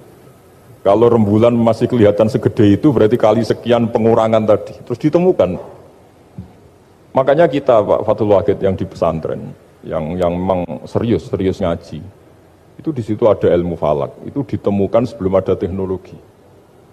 Jadi kita tahu gerhana itu lamanya berapa, terus yang kena gerhana sisi mana, terus itu dihitung. Karena dari dulu sains, ilmu itu di atas teknologi. Jadi kalau keyakinan kita di pesantren, teknologi itu hanya menyumbang nggak sampai 30%. Jadi orang bisa menemukan pesawat misalnya itu karena melempar batu, kalau masih ada tekanan batu itu tidak akan jatuh. Padahal batu itu tidak ada mesinnya, asal ada tekanan dia tidak jatuh. Terus dihitung, kecepatan berapa yang menjamin sesuatu itu tidak jatuh. Hanya ditemukan pesawat, meskipun mau landing harus tetap banter, karena kalau tidak banter jatuh. Itu dihitung, artinya dari sains dulu, baru ditemukan teknologinya untuk gimana supaya tetap kecepatan sekian itu ketika mau landing. Nggak boleh pesawat direm, kalau direm ya jatuh karena tadi seperti batu dilempar dia nggak jatuh ya kalau masih ada tekanan. Sehingga instrumen itu ditemukan juga di bab tauhid. Saya punya kitab namanya Hasyiatut Turmusi, dikarang ulama top Indonesia namanya Syekh Mahfud At-Turmusi. Itu beliau cerita Imam Al-Amudi itu ulama top, tapi dia itu unik, tiap ngajar santrinya itu ngajar matematika, ngajar ilmu eksak. Terus ditanya, sampai muridnya itu ragu, ini guruku masuk surga enggak, ini kiai kok hanya ngajar matematika. Ya kira-kira ngajar, ya seperti mahasiswa jenengan kan, ini rektor masuk surga enggak, ngomong teknik terus gitu loh. Tapi gurunya kayaknya enggak terima, disuudhoni santrinya itu enggak terima, karena beliau seorang wali, murid-muridnya itu bermimpi. Ini penting saya ceritakan, mungkin agak aneh di dunia kampus ya, di bab ini. Kalau dalam teori kita, Pak On itu, mimpi sama nyata, melihat itu otoritatif mimpi. Ini yang agak aneh di ilmu pesantren. Jadi melihat jenengan langsung dengan mimpi itu otoritatif mimpi. Karena mimpi, ru'yal mukmin dijamin oleh Rasulullah sama dengan 46 juz'un minan nubuwah. Jadi persennya itu besar sekali, 46% dari juz'un minan nubuwah, otoritatifnya. Nah tentu tidur yang benar. Logikanya gini, kata-kata kitab-kitab menjelaskan. Orang kalau melihat langsung itu pasti terpengaruhi oleh cinta atau tidak cinta, senang atau tidak senang, sedang butuh apa enggak. Jadi kalau saya sedang butuh dengan Pak Rektor itu melihatnya dengan penuh harapan. Jadi kalau saya sakit mau mati itu senang lihat dokter karena ini harapan, Rektor nggak ngefek gitu kan gitu. Tapi kalau saya politikus ngelihat ketua partai itu lebih respect ketimbang melihat dokter. Jadi gara-gara banyak kepentingan ini melihat itu nggak pernah jujur gitu. Nggak pernah jujur. Jadi kebodohan manusia justru karena melihat itu kalau dalam teori kita. Makanya kalau dalam teori pesantren itu kebalik, anna sunyamun wa idza matu intabahu. Manusia itu hakikatnya tidur, baru setelah mati bangun. Misalnya kita di dunia nganggap uang itu penting, harta itu penting, jabatan penting. Setelah kita mati ternyata yang paling penting itu hanya sujud. Karena kamu itu kenangan ketemu Allah terbaik itu sujud. Yang kita anggap penting di dunia semuanya tidak penting. Yang kita anggap sepele kayak sholat ternyata itu super penting. Tapi sadar itu nunggu nanti di akhirat. Ya, saya ini termasuk syukur yang sadar sebelum sampai akhirat. Jadi termasuk orang yang beruntung lah gitu. Nah, kenapa mimpi itu begitu penting? Karena tadi ketika orang tidur itu off semua, sistem sarafnya, sistem apanya. Yang ada hanya pengendalian Tuhan. Karena dia tidak bisa mengendalikan dirinya sendiri. Apalagi kalau tidurnya benar ya tentu pakai wudhu, terus pakai doa-doa, terus menghadap kayak mayit itulah, standar mayit itu menghadap ke kiblat kayak posisi mayit itu. Sehingga dia ada intervensi pada dirinya sendiri, ya tidak punya keinginan dari dirinya sendiri. Kamu kan nggak bisa ingin tidur ingin ketemu wanita cantik kan tidak bisa menentukan gitu. Akhirnya ya benar-benar hanya milik Allah. Apalagi kalau kita bacanya benar, terus pikirannya benar. Makanya uniknya dalam Islam adalah doa mau tidur dengan wiridan setelah sholat itu ajarannya Nabi banyak mau tidur. Wiridan subhanallah 33, alhamdulillah 33, Akbar 33 dan disempurnakan seterusnya itu ijazah Nabi kepada Sayyidah Fatimah itu untuk mau apa? Tidur. Bismika wada'tu jambi wa bismika arfa'u sampai doanya panjang. Allahumma aljatu zuhri ilaika, panjang sekali doa mau tidur. Saya yakin jenengan ndak hafal dan ndak. Paling ya bismika wada'tu jambi apa? Bismika Allahumma ahyawamu. Itu sebagian ustadz bilang itu doa ngaji katanya. Ada seorang ustadz saking mangkelnya, ibu sudah baca doa ngaji, belum tak juara. Bismika Allahumma ahya, bismika wa amut. Wah itu kan doa mau tidur Pak Ustadz. Iya biasanya kalau ngaji tidur. Jadi doa itu kalau itu doa mau. Akhirnya mimpi itu penting. Karena di situ manusia nggak punya nafsu, nggak punya keinginan. Sehingga yang ada itu kata Nabi itu ada sittatun wa arba'una juz'an minan nubuwah. Sehingga dulu itu mimpi itu jadi sarana betul. Kita tahu kan cerita orang-orang dulu. Fir'aun itu kurang jahatnya, kurang kelirunya. Dia mimpi ada api dari Bani Israel yang membakar kerajaannya. Dan semua pentakwilnya sepakat itu maksudnya Anda akan dihabisin kerajaan Anda oleh bayi dari Bani Israel. Begitu juga raja zaman Nabi Yusuf, itu mimpi kalau ngalami ada 7 sapi yang gendut dimakan oleh 7 sapi yang kurus. Jadi mimpi itu sarana bahkan dari orang kafir. Karena ya tadi yang preman ya enggak ada premannya, yang soleh ya enggak ada solehnya, semua dikendalikan oleh Allah Ta'ala pasti itu. Sehingga tidur ini menurut agama lebih otoritatif, asal dengan tidur yang benar. Jangan tidur sambil ngerokok, terus terbangun karena ininya kena itu. Nah, cerita-cerita unik begini, kalau tidak orang pesantren itu tidak tahu. Karena ini memang khas-khas pembalikan satu fakta yang diyakini orang banyak. Sehingga ulama dulu itu cerita, ini saya teruskan, Imam Amudi itu akhirnya murid-muridnya mimpi.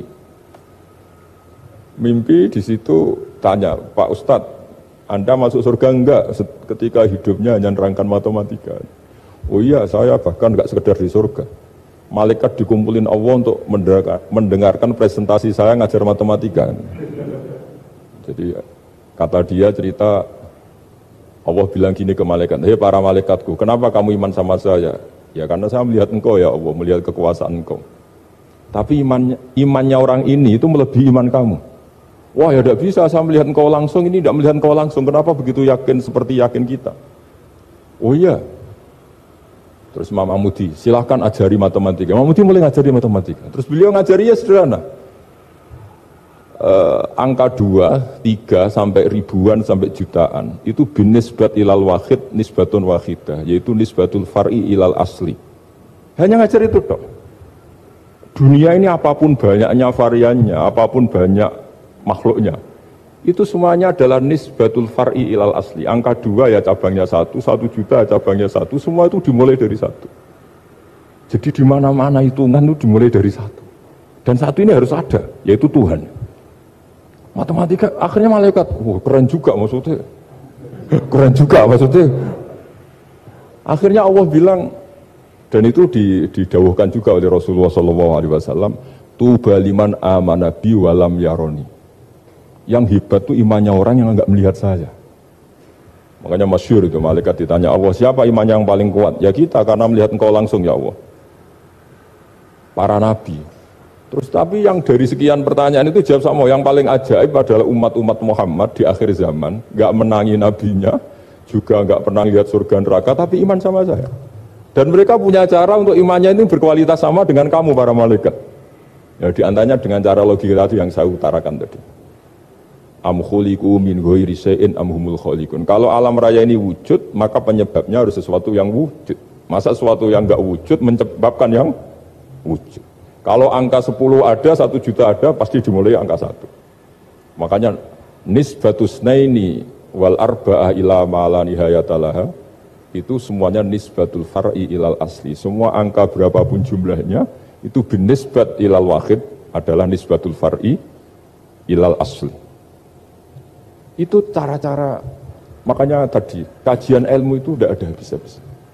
Makanya perasaan saya itu kemungkinan orang Islam jadi ateis itu kecil, Pak Fathul Wahid. Saya punya kitab, ini saya ulang lagi, kitab calon wali. Kenapa saya sering cerita wali? Kalau di kampus itu kan orang inginnya ya jadi dekan, jadi rektor, atau jadi menteri lah kira-kira gitu. Kalau di pesantren orang itu cita-citanya satu, ingin jadi wali. Ya, supaya majelis ini barokah, saya tidak perlu cerita dunia kampus. Kalau ceritakan corong jongu ya segoro lah.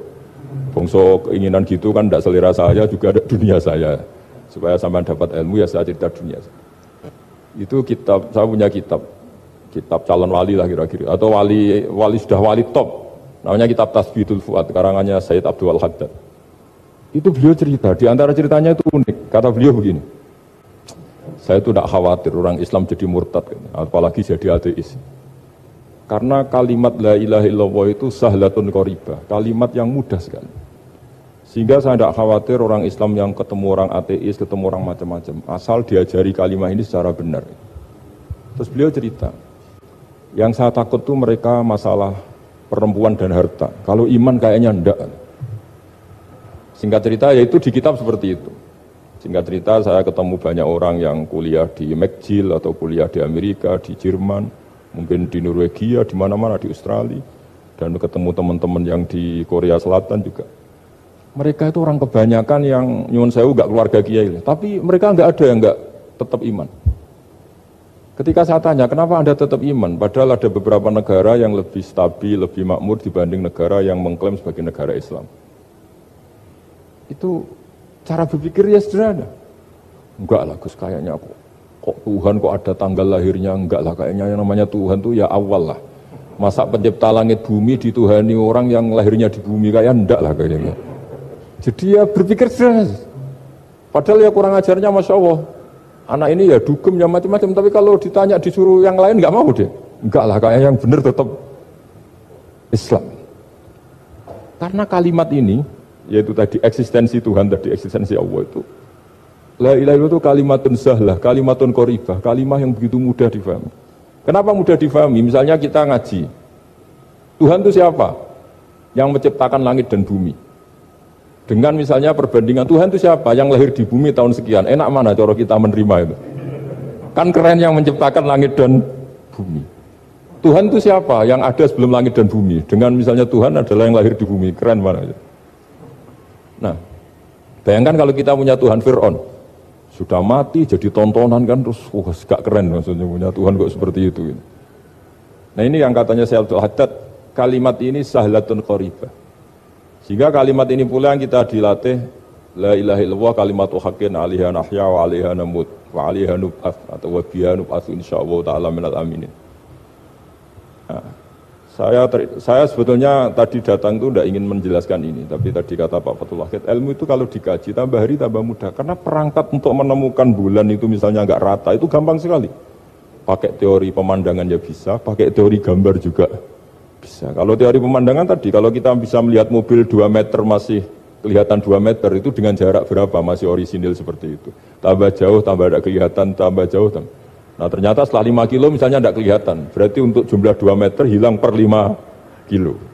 Nah, berarti kalau bulan masih kelihatan segitu, berarti jarak kita dan bulan kira-kira sekian ribu kilo. Itu bisa dihitung, itu tanpa teknologi.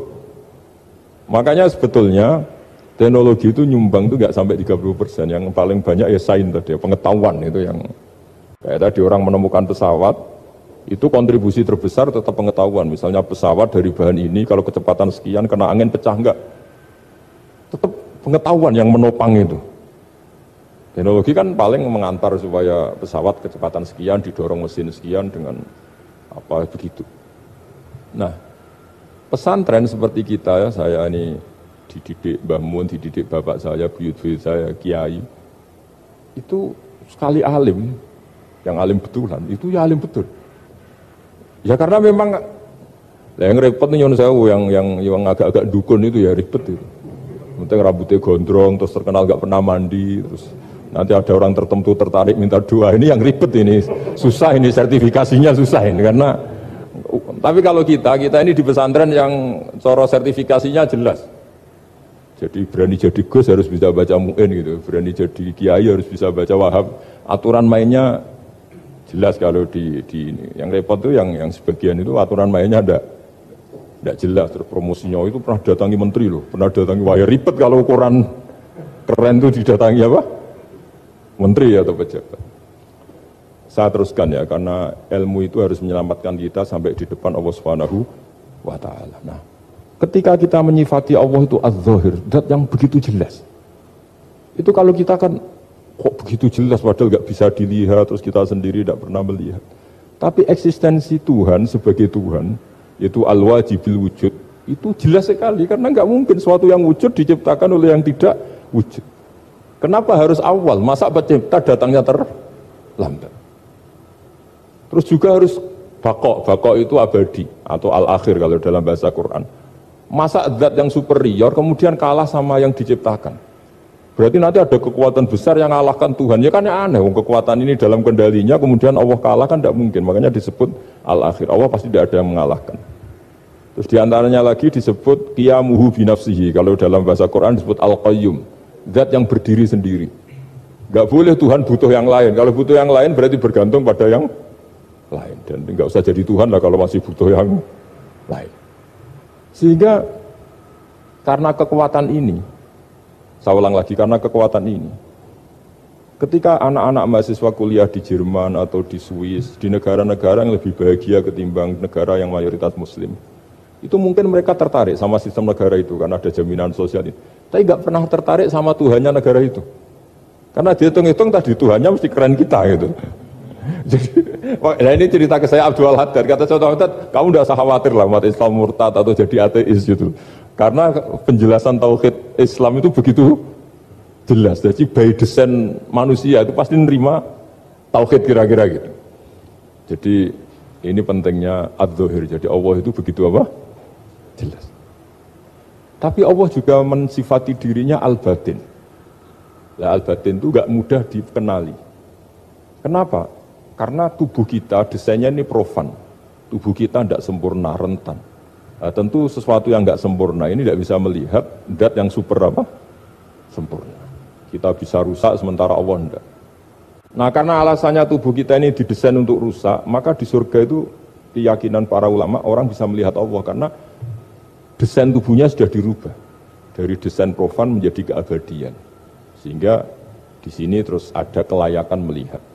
Itu pun tetap min ghairi kaifin walan hisorin, tetap ya bisa melihat, tapi corong Jawa itu keceluk melihat tapi tidak sampai faham. Karena bagaimanapun Allah itu la tudrikul absar wa huwa yudrikul absar. Bagaimanapun Allah itu laisa kamitslihi syai'un, tidak ada padanannya. Jadi makanya Allah punya sisi adz-dzahir bisa dikenali sekali. Kenapa? Ya tadi nisbatus naini wal arba'ah ila ma la nihayata laha itu nisbatul far'i ilal asli. Saya punya kitab Pak Fathul Wahid, diajar Mbah Mun dulu, kitab Al-Husunul Hamidiyah. Itu yang ngarang itu ya kayak kelihatan ngawur, tapi ngawurnya orang alim. Jadi di situ ada gambar, gambarnya itu nggak jelas. Mungkin pengarangnya juga nggak bisa gambar kayaknya. Wah bulat, benang bulat ada, gambar gunung ada, gambar yang tambah ngawur ya banyak sekali. Gambarnya itu nggak ada yang jelas. Tapi dari nggak jelas itu dia bilang gini, gambar yang bulat ini, yang nggak jelas ini, tetap kamu punya rumus kan? Itu dimulai dari satu titik. Mau gambar gedung tingkat 5, mau gambar hutan ada harimaunya, tetap dimulai dari satu titik. Ya alam raya ya seperti itu, mau ada Mars, cek, mau ada Jupiter, kayak tetap dimulai dari situ titik. Nah, ini namanya nuqtatul wujud, titik kewujudan, yaitu Allah Subhanahu wa Ta'ala. Sehingga ketika kita ngaji, ketika di pesantren dulu, penjelasannya adalah Al-Quran maknanya dipadatkan di Fatihah, Fatihah dipadatkan di Bismillah, katanya Bismillah dipadatkan di titiknya Ba. Nah titik Ba ini dianggap titik awal wujud, bi kana makana wa bi yakunu mayakun. Kira-kira Allah mentitahkan karena saya semuanya yang ada, dan karena saya yang mau ada bisa saya adakan. Nah, itu sirinya lah. Jadi menerangkan tauhid itu pakai gambar. Gambarnya keliru sekali lah kalau dalam orang seni mesti lihat nggak seni itu. Karena dia agak butuh gambarnya, butuh mau menjelaskan buat dunia sebanyak ini, buat alam raya sebanyak ini tetap dimulai dari satu titik. Nah, sehingga di sini ada tauhid qul huwallahu ahad, Allahus samad, dan seterusnya. Nah, saya mohon lewat penjelasan ini ya, baik orang yang ahli teknik maupun ahli medis, ahli apa saja, tolong latihlah memberi penjelasan yang mudah, sehingga agama ini mudah dicerna. Sehingga kalau ini dijelaskan cara mudah, beragama itu jadi gampang. Makanya ciri utama agamanya orang-orang baik itu satu, man radiya billahi robba. Radiya itu senang banget. Kenapa senang banget? Karena memang agama ini nyaman, indah. Jadi datang dengan kebenaran yang mudah dicerna. Coba kalau agama ini datang dengan cara misalnya gini, kamu harus menuhankan ini. Dan kita tahu itu lahirnya di bumi. Kan ada yang ganjel. Kok Tuhan sama buminya dulu, buminya ini gimana ini? Kan pusing. Buat Anda profesor nggak bisa jawab itu. Tapi kalau Tuhan itu adalah yang ada sebelum langit dan bumi kan, ya iyalah masa Tuhan terlambat datangnya kan, terus enak gitu menerimanya itu. Makanya di antara kekalahan Fir'aun berdebat, ya Nabi Musa ya Nabi lah, juga proses ya. Nabi Musa ketika ditanya Fir'aun, wa ma rabbul alamin, Tuhan kamu itu siapa? Jawabnya Nabi Musa, rabbus samawati wal ardi, yang menuhani langit dan bumi. Itu Fir'aun masih bisa ngeles. Saya jalan-jalan kemana-mana, yang dituhankan saya, berarti yang Tuhan ya saya dong. Ma'alim tulakum min ilahin apa? Ghairi, kata Fir'aun. Soal Tuhan kamu di langit, begini kata Fir'aun. Haman dipanggil, Haman bikinkan piramida yang paling tinggi, saya ingin melihat Tuhannya Musa. Musa bingung kan, padahal kalau naik piramida nanti Fir'aun pun tidak bisa melihat Allah kan. Wong yang Nabi yang kiai aja gak bisa melihat, apalagi Fir'aun. Padahal celakanya ketika dia tidak melihat Allah, dia akan mengatakan Allah itu tidak ada, ribet kan. Itu penjelasan tentang Tuhan ini sebetulnya sudah absolut lah. Rabbus samawati wal ardi, Tuhannya langit dan bumi. Tapi itu gak ngefek, di perdebatan gak ngefek. Yang ngefek adalah ketika Musa bilang gini, Rabbukum wa rabbu abaikumul awwalin, sing nuhani buyutem. Wah kaget pengawal-pengawalnya langsung do iman, meskipun secara siron, secara rahasia. Iya, nah, Quran pangeran berarti buyutnya radi pangeran. Kan pangerannya putune, berarti buyutnya wah ribet kan. Ya kalau Fir'aun Tuhan, bapaknya tambah Tuhan kan, mbahnya buyutnya. Akhirnya kata pengawal korban, geblek tenan Fir'aun. Artinya apa? Kadang argumentasi yang sudah benar, yaitu Tuhannya langit dan bumi kan ya benar lah. Tapi itu tidak ngefek di perdebatan, tidak ngefek. Yang ngefek adalah ketika Rabbukum wa rabbu abaikumul awwalin, yang nuhani nenek moyang kamu. Orang mulai mikir kalau Fir'aun itu Tuhan, lalu nenek moyangnya Tuhannya siapa? Jadi ini seninya, makanya diantara syarat Nabi, jadi Nabi itu sidik, amanat, tabligh, fatona. Fatona itu ada kecerdasan. Dulu Nabi ya sering dibully, jangan kira Nabi itu enggak sering dibully, sering juga Pak Rektor. Jadi ada unta itu kena kudis. Kudis itu ya jenis penyakit menular lah. Nabi dengan teori tawakalnya, Nabi itu punya dua teori, kadang pakai teori tawakalnya, kadang pakai teori preventif. Makanya Nabi pernah ngendikan kalau ada penyakit menular di situ, kamu jangan di situ. Itu pakai teori preventif. Tapi kadang Nabi pakai teori tawakal. Nabi menghentikan la adwa wala tiarut. Tidak ada penyakit menular. Terus orang-orang yang ya usil lah kira-kira gitu. Ada unta kena kudis, dijejerkan yang waras. Ternyata yang waras ikut kudisen lah, ikut sakit. Senang orang ini. Ya Rasulullah, ini saya jejerkan, ternyata yang enggak tertular jadi tertular. Padahal engkau bilang enggak ada penyakit menular. Nabi jawabnya lucu. Faman a'dal awwala, kalau yang pertama ini tertular siapa? Dia dikira Nabi itu kalah karena melihat unta yang kedua. Ternyata Nabi enggak, ketika dipanggil ya Rasulullah ini unta agak gudikan, tak jejerkan yang kudisen, ternyata ikut kudisen. Berarti penyakit itu menular. Tapi Nabi jawabannya faman a'dal awwal, lalu yang kena penyakit pertama tertular oleh siapa? Wah itu asli dari Allah. Ya maksud saya seperti itu kata. Nah itu yang dikatakan fatona. Jadi Nabi itu harus punya sifat apa? Fatona. Karena dengan kecerdasan itu Nabi bisa berargumentasi. Kayak tadi, Ketika Fir'aun dikatakan Allah yang menuhani langit dan bumi, Fir'aun masih mengklaim dia Tuhan. Karena di mana-mana dia dituhankan. Tapi ketika diingatkan bahwa kamu anak seorang manusia, punya bapak, punya kakek, punya buyut, punya canggah kalau bahasa Jawa. Lalu kalau kamu yang Tuhan, dan Tuhan dimulai Anda, lalu mbah-mbah kamu Tuhannya siapa? Gak bisa jawab kan? Akhirnya banyak punggawa yang saat itu iman. Jadi iman itu bisa menghunjam kepada siapa saja termasuk yang orang-orang topnya Fir'aun. Sehingga ketika Fir'aun rapat Musa harus dibunuh besok, tangkap besok. Sebagian mereka itu membocorkan informasi itu. Datang ke Musa, tadi malam kita ikut rapat, keputusannya Anda dibunuh, maka larilah kamu. Itu barokahnya iman. Artinya ya karena logika Musa lebih masuk akal, ya mereka lebih percaya sama Musa. Gara-gara profesi ya tetap kerja, dan yang mulai ribet dunia, ya mulai ribet kan. Jadi makanya kamu jangan tanya, kaifa hukmul mukmin sing yukhfi imanahu, bagaimana hukumnya orang mukmin yang menyembunyikan imannya demi aman. Ya tidak usah kamu jawab, kalau kamu jawab boleh ini kok kayak pecundang, kamu jawab haram, pernah terjadi itu. Wa qala rajulun mu'minum min ali fir'auna yaktumu imana. Ini khazanah ya, jadi saya mohon mengkaji Islam itu harus dengan sisi-sisi yang bisa difahami orang pinter juga orang bodoh. Kata Imam Ghazali banyak itu, karena hadatin itu harus difahami orang pinter juga orang bodoh. Terus contoh yang paling populer tentu sering saya utarakan masalah iddah. Iddahnya orang terceraikan itu 3 kali masa suci. Kalau menurut Abu Hanifah 3 kali masa haid. Orang pintar tahulah kalau perempuan sedang haid, menstruasi pasti sedang tidak hamil. Sehingga kalau dia sudah haid 3 kali ada kepastian tidak hamil. Kalau tidak hamil artinya apa? Nggak ada sperma dari zaut awal, suami pertama yang jadi anak dia. Padahal tujuan iddah adalah nanti kalau di hubungan suami istri sama suami kedua, jelas anaknya suami kedua. Tapi kalau andaikan tidak ada iddah kan, malam hubungan suami istri, pagi bentrok cerai, terus kawin. Kumpul suami istri lagi, terus nanti anaknya itu anaknya siapa? Kan nggak jelas. Kalau sampean bisa klaim lewat DNA juga mungkin secara ilmu objektif Pak Rektor. Masalahnya juga bisa disuap kan? Saya sering dibantah orang-orang itu. Wah Gus, DNA itu otoritatif karena gini-gini nggak mungkin bohong kamu. Ya DNA-nya nggak bohong, pegawainya bisa disuap kan? Kayak nggak tahu manusia apa, nggak tahu Indonesia, nggak tahu terus. Itu yang sensitif itu, yang mulai wilayah sensitif itu. Kayak tahu manusia apa kayak tahu Indonesia? Manusia aja ya sudah. Berarti Anda sangat nasionalis. Jadi ribet kan?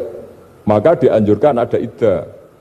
Dengan iddah selesai berarti benar-benar perempuan ini baru atur rohmi, rahimnya steril dari unsur mani zaut awal. Dan kalau 3 kali masa suci itu artinya apa? Kira-kira 3 bulan. Kira-kira ya. Wal mutallaqatu yatarabbasna bi anfusina salah satu apa? Huruf. Pertanyaannya kalau 3 bulan, andai kan tidak pakai teori ilmiah, menstruasi itu sudah teori ilmiah. Ada yang tanya ke saya, Gus kenapa harus sampai 3 kali, padahal menstruasi pertama pasti sudah tidak hamil. Saya jawab, menstruasi pertama itu namanya keluar darah. Nggak ada jaminan kali itu haid, bisa saja keluar darah karena kaget, karena kecelakaan, karena apa. Sehingga kalau misalnya perempuan diceraikan, Gus saya sudah haid, yang jamin kalau itu haid siapa? Maksudnya keluar darah dengan makna tidak hamil. Bisa saja keluar darah kali ini faktor kaget ya, atau faktor kecelakaan. Tapi kalau sampai 3 bulan karena per bulan haid sekali, itu meskipun haidnya keliru. Haid keliru itu misalnya sebetulnya itu enggak darah haid tapi darah penyakit istiqatoh, kan tetap kelihatan. Masa 3 bulan enggak bleeding Jawa Jawa? Kan mesti bentuknya tubuh sudah rubah. Artinya kata ulama-ulama, agama ini enggak bisa hanya mengacu ilmu. Kalau mengacu ilmu haid sekali sudah cukup. Tapi kenapa harus 3 kali? Karena 3 kali orang awam tahu semua kalau itu sedang hamil atau tidak hamil. 3 bulan dari dicerai kan kelihatan kalau hamil ya bentuk tubuhnya sudah rubah, kalau enggak. Intinya agama ini harus agama yang mudah difahami orang pinter, juga difahami orang yang tidak pinter. Kayak tadi bulan tadi, saya juga gak ngira kalau orang goblok jadi pinter itu. Jadi ini cerita ya, jadi supaya kita meskipun di lembaga kampus, di lembaga modern, Jangan lupa tradisi-tradisi kebodohan ya diabadikan lah kira-kira itu. Karena bodoh kadang ya penting. Makanya kalau cerita di dunia wali itu kata, Anda boleh gak nerima cerita ini, tapi Anda harus percaya kalau kekuasaan Allah itu tidak terbatas. Kenapa orang Madura begitu mencintai kiai? Sebetulnya niatnya ya agak baik, tapi ya baik, nggak baik tapi baik. Ada santri itu Madura, dia saking percaya sama kiai itu ya khidmah, bikin teh, masakan kiai, mijitin kiai, pokoknya waktunya diberikan semua untuk kiai. Dan dia nggak pernah ikut ujian, apalagi ujian kelulusan disertasi dokter nggak pernah dia. Kalau sekolah nggak pernah ikut ujian. Sudah ya saya ridho jadi orang bodoh, sementing ikut jenengan.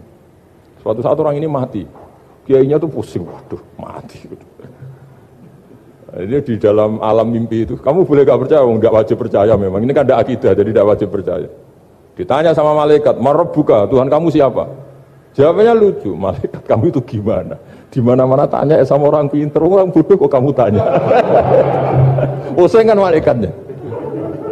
Di mana-mana namanya tanya, itu ya sama orang pinter, masa orang bodoh ditanya? Yang bener aja kamu. Makanya bodoh ini ya senjata, makanya ini kita kalau pinter ya alhamdulillah, kalau bodoh ya alhamdulillah. Karena bodoh itu penting. Kalau negara ini tidak makmur, yang disalahkan mesti para rektor. Gunanya apa ada rektor kalau nggak solusi bagi bangsa ini? Orang bodoh pasti nggak disalahkan kan? Nanti kalau ada hisab, kenapa Indonesia carut marut? Yang dipanggil Allah itu menteri, rektor, pasti. Apa kontribusi Anda sebagai orang pinter, sebagai profesor, sebagai orang bodoh aman? Santai, nggak kena panggilan kan? Karena Anda harus bertanggung jawab. Akhirnya terus malaikat tanya, lalu yang pinter siapa? Yang di atas itu, kiainya yang nalkin itu, yang di atas itu. Walhasil kiainya itu karena wali itu dengar. Ya boleh cung bodoh kok terus nganti wis mati. bodoh kok kamu bawa sampai mati. Jadi kadang orang bodoh itu ya pinter tadi. Malaikat tuh kamu itu gimana? Di mana-mana tanya itu ya sama orang pinter. Orang bodoh kok kamu tanya. Ya, ribet kan kalau sudah ketemu seperti itu. Nah, Nabi juga sering ngalami dialek sama orang bodoh. Kadang Nabi yang ngalah, kadang logikanya orang bodoh itu lebih gampang. Itu ada orang pencari dop itu semacam kayak biawak ya. Tapi tidak biawak, kayak semacam biawak. Ketemu Nabi, kamu tahu kalau saya ini Rasulullah? Tidak tahu ya. Ya kamu harus iman kalau saya ini Rasulullah. Hatta yu'mina laka hadad dobn. Ya kalau hewan ini iman sama kamu ya saya iman. Ribet kan ukurannya itu. Waduh, untung Nabi betul. Terus Nabi tanya, Dop, kamu tahu kalau saya Rasulullah? Terus Dopnya saat itu bisa bicara, asyhadu annaka Rasulullah, terus baru iman. Imannya tanya, kenapa kamu iman sama Rasulullah? Hewan aja tahu kalau dia Nabi, apalagi manusia. Sehingga masyhur itu di acara-acara kita kalau wadabbu wal ghazalah yasyadani laka bir risalah itu wadabbu wal ghazalah yasyadani laka bir risalah. Sehingga kekeliruan kita, saya sering ngomong di mana-mana, matur di mana-mana. Masyarakat Indonesia mayoritasnya tetap yang enggak pinter. Orang Islam mayoritas yang enggak pinter. Lalu orang enggak pinter ini diabaikan sehingga mereka tidak jadi energi yang luar biasa untuk mengawal Islam atau mengawal Indonesia. Itu keliru menurut saya. Menurut saya orang-orang yang nggak pinter pun itu punya nurani. Zaman kita dijajah Belanda, itu tidak semua orang rektor, tidak semua orang profesor, tidak semua orang kiai, tidak semua orang alim. Mereka orang-orang yang nggak terpelajar, tapi tetap tahu caranya melawan apa? Belanda, melawan penjajah. Karena tadi manusia ini diciptakan itu sudah punya pengetahuan. Seperti mukaddimah yang dibaca Pak Rektor, Iqra wa rabbukal akram alladzi 'allama bil qalam 'allamal insana ma lam ya alam. Jadi bawaan manusia itu akan tahu untuk sesuatu yang perlu diketahui meskipun dia orang bodoh. Saya ulang lagi, meskipun mereka orang apa? Orang bodoh. Di sini ini Islam datang yastawi fistifadatiha fistifadati syariah ar-rijalu wasibyan, bahwa ukuran kebenaran itu adalah siapapun mudah tahu. Bahwa angka 2, angka 3, angka 5 itu adalah far'ul wahid, cabang dari angka 1. Fal aslu huwal wahid, yang asli adalah angka 1. Dan 1 ini harus 1. 0, itu ditemukan untuk setelah ada angka 1, jangan keliru kamu. Tanpa ada angka 1 tidak ada 0, ada gunanya kalau ada 01. Misalnya ada orang bilang, tapi kan ada 0,5, tetap saja harus ada angka 1, nggak bisa. Kamu bayangkan 0,5 kan karena ada 1.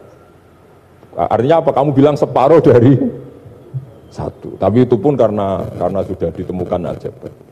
Makanya kalau dalam matematika Arab, mungkin di sini banyak orang eksak. Kalau matematika Arab itu mudah sekali, Pak. Orang Arab itu nggak mau bilang 2,5. Misalnya zakatnya tijarah itu 2,5. Itu kan kalau kita zaman SD kan garap porogabit. Itu orang Arab nggak mau. Saya pernah cepet-cepetan garap matematika, yang ahli matematika sama saya, itu cepet saya. Karena saya pakai matematika bodoh. Justru itu gampang. Kalau orang Arab cara berpikir gini, kalau bilang 2,5 itu rubu'ul usur. Apa? Rubu'ul usur. Dari rubu'ul usur gini, 1/4 dari 1/10.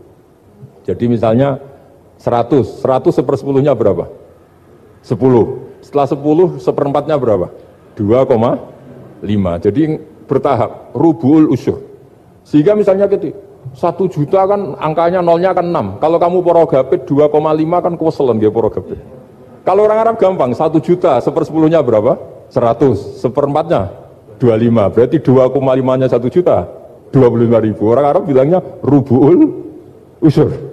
1/4 dari 1/10. Jadi di 1/10-kan dulu baru di 1/4. Jadi lebih cepat. Sampai pakarnya tanya, Gus kok bisa gini? Wah, aku anak kiai ngawur ya. Saya ini, makanya banyak orang pesantren itu pintar matematika. Sebetulnya matematika yang model, ya sebenarnya kayak agak model bodoh itu. Tapi itu gampang, orang awam gampang. Kalau kita kan enggak, misalnya zakatnya zuruk, zakatnya tanaman itu 1/10 atau 1/20. Kalau orang Arab enggak mau 1/10 atau 1/20. Berarti kalau 100 ton atau 100 pintal berarti berapa? 10 atau 5 kan? 1/10-nya 100 berapa? 10. Kalau 1/20-nya 5. Kalau hitung-hitungan di fikih zakat orang modern kan 1/10 atau 1/20. Kalau orang Arab nggak mau bilang gitu. Zakatnya zuru itu al-usur 1/10. Berarti per 100 ton misalnya 10. Atau nisful usur, separuh dari 1/10. Jadi nggak mau bilang 1/20. Usur atau nisful usur. Gampang mana coba? Ya kan, usurnya kan 10. Kalau nisful usur 5 atau 1/20. Daripada gawe porogabit, wah seruat. Jadi kita ini yang kelihatan goblok matematikanya ya pinter juga gitu. Meskipun dia tetap goblok karena tidak nekuni gitu. Sehingga di pondok itu ya dulu diajarkan faraid, falak itu ya gampang sekali karena memang hitungan Arab gitu. Kalau bilang 2/3 itu sulusani apa? Jadi 6. 2/3-nya 6 berapa? 6 sulusnya berapa? Sepertiganya 2. Nah, sepertiga itu sepertiga 2 kali. Berarti berapa? 4. Ya, 6 itu 2/3-nya kan? Pokoknya bahasa Arabnya sulusan. Kalau orang terjemahnya berapa? Kalau orang 2 kali sepertiga, Pak. 2/3. Sulusan itu 2/3. Itu kalau orang Arab bilang enggak 2/3, sulusani. Sepertiga 2 kali. Jadi 6 di sepertiga dulu 2. Nah 2 itu 2 kali. Berarti berapa? 4. Jadi itu. Nah Quran itu ya kira-kira gitu. Jadi kelihatannya goblok, tapi itu pinter itu. Yang porogabit kelihatannya pinter, tapi tidak pinter. Ukuran orang pinter yang mempermudah yang sulit. Jangan mempersulit yang mudah kan itu. Makanya saya bilang ini yang pinter yang mana itu. Sehingga ngapunten sangat. Wassalamualaikum warahmatullahi wabarakatuh.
Oke, terima kasih sudah menonton pengajian kali ini. Semoga bermanfaat. Jangan lupa share ke teman-teman atau kerabat terdekat. Dan sampai jumpa di video selanjutnya. Assalamualaikum warahmatullahi wabarakatuh.